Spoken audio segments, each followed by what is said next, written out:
Ever feel like your brain's kind of fried from, like, juggling a million things at once? Totally. Tell me about it. Yeah, it's like our default setting these days, right? Yeah. But get this, I was diving into this ancient Tamil poetry, the Ninagral, Oh. and they had this whole concept about contemplation. They call it Metapuruthal, centuries ago. Wow. And it's all about focus. And it really got me thinking, maybe we're doing it all wrong. Right. So we're going to unpack all that, especially this idea of focus on your work and see how it applies to us today. I'm interested. Yeah, and the cool thing is, it's not just about, like, slaving away at your job.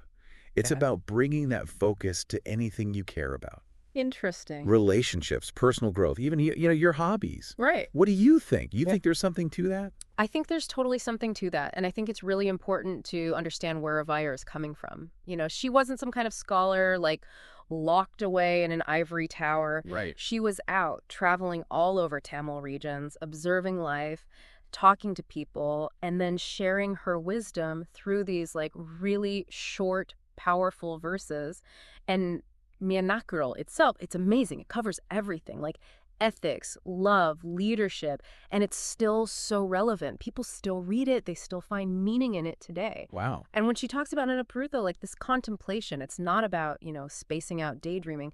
Think of like a potter working with clay. Okay. It's not just going through the motions. Yeah. They're totally present, Right. focused on the feel of the clay, the movement of their hands, like bringing their vision to life. That's what she means. It's like this focused, intentional practice, almost like a meditative state, but applied to whatever you're doing. I see. So it's interesting because it's like we're circling back to things that, like, mindfulness, right? Absolutely. Like being present in the moment. Yeah. Or even like the idea of deep work where you're just completely immersed in a task. Yeah. It's almost like these, like, modern productivity hacks are kind of rediscovering this ancient wisdom. 100%. And when she says focus on your work, there's a specific verse that really emphasizes this. And she's saying, like, give your full attention to whatever's in front of you at that moment, right now. This is it.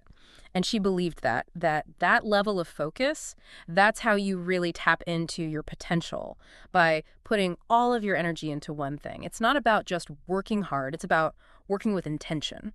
It's funny because I feel like in trying to do everything at once, we actually accomplish less. Yes. You know what I mean? It's it's like spreading yourself too thin. Yeah, you get scattered. You don't make as much progress. Right. And you don't get that same sense of satisfaction when you actually, like, fully dedicate yourself to something and see it through.